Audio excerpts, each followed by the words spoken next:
First time అనేది మీకు first వినిపిస్తాను. లాస్ట్ వరకు చూడండి, వెయిట్ చేయండి ప్లీజ్. హలో చెప్పు. నువ్వు మాట్లాడుతూ పెట్టేస్తే ఫస్ట్ ప్లేస్ లో ఫోన్ చేయి. నువ్వేం చేసావు మరి చేయకంటే?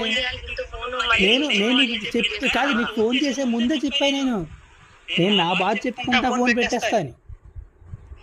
ఎందుకంటే నా బాధ ఎవరికి చెప్పాను కదా, ఎవరు నేను నీ బాధ నీ పుణ్యం అని చెప్పి.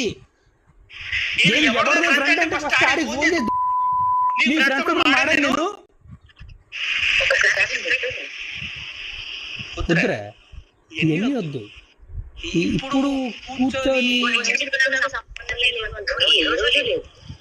నాకు కథ వేరే లేదు కదా, ఇప్పుడు కూడా లేదు కదా. వద్దు మరి, నా బతుకులో బతుకోవచ్చు కదా. నేను ఎక్కడ కదా, నేను ఎక్కడ బాగుంది నీకు.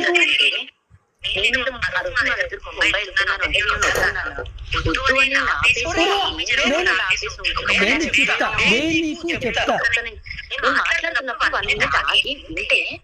చెప్పు. ఇన్వాల్వ్ అయ్యి చేస్తే నువ్వు మాట అంటే నాకు పడ్డది తగ్గుతుంది. ఆ పిల్లకి ఇంకా నువ్వు వద్దు. అది మెచ్చుకోవడానికి లేకపోతే నీ దగ్గర ఉన్నది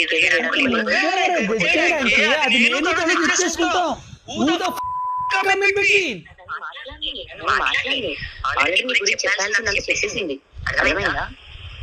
ఓకే, ఆ తర్వాత కూడా నువ్వెవరు తెచ్చేయడానికన్నా కాదు, మరిద్దరికి సంబంధం అన్నప్పుడు నా జీవితం చెప్పడం నువ్వెవరు? ఎవరు చూసుకున్నా నీకులాగా ఇంటికి చూసుకుంటే నువ్వు తెచ్చుకుంటావు, సాయి గారిని వెళ్ళి తెచ్చుకుంటావు. ఆడొక్కడే అది ఒప్పుకుంటా. అండ్ ఆ విషయంలో కూడా తప్పట్లేదు ఎప్పుడు కూడా. కానీ ఈ విషయంలో వాళ్ళు చూడు సారీ, మస్తాన్ సాయి గారిని తెచ్చుకుంటావు అని చెప్పబోయి సాయి గారిని తెచ్చుకుంటాను సార్ రాజధాని గారు అన్నారు. అంటే సాయి గారిని అన్నారు కాబట్టి ఆవిడ ఏం చెప్తుందో వినండి మీరు బాగా. సాయి గారిని కాదు, సాయి అను అన్నది ఆవిడ, అదే లావణ్య గారు. తర్వాత సాయి అంటే మస్తాన్ సాయి, ఆయన ఎవరు అసలు? ఆయనకి వీడికి ఏ సంబంధం? సంబంధం లేనప్పుడు ఒక భర్త నాకు కావాలి అనుకుంటే భర్తకు వాల్యూ ఇవ్వకుండా సాయి అంటే ఇంకెవరైనా సరే ఆ ప్లేస్లో ఉంటే భర్తకు మించిన ఎవరైనా సరే భర్తకు మించిన ఎవరు ఉంటారు నాకు తెలిసి. అలాంటప్పుడు సాయి, సాయిగాడు ఎవరా సాయి? Who is Sai? ఆ మస్తాన్ సాయికి అంత వాల్యూ ఇవ్వాల్సిన పని ఏంటి? రాజధాని కావాలనుకున్నప్పుడు ఇది ఒకటి గమనించాలి.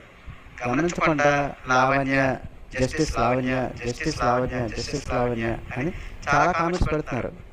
అది కరెక్ట్ కాదు. ఎందుకంటే రాజధాని గారు తప్పు చేసుంటే అది ప్రూఫ్ చూపించాలి. ఇప్పుడు ప్రూఫ్ చూపించింది ఏమీ లేదు. అది లాయర్ గారు శంకర్ గారికి చూపించమని అంటున్నారు, కానీ ఏం చూపించారో నాకు తెలియదు. అది ఎవిడెన్స్ కింద చూపించట్లేదు అసలు. కానీ శేఖర్ బాబా గారికి కొట్టడం ఇవన్నీ కరెక్ట్ కాదు. నాకు తెలిసి చెప్పేసారు ఆ రోజు లైవ్లో, అదైతే కరెక్ట్ కాదు. అది ఒకసారి గమనించాలి.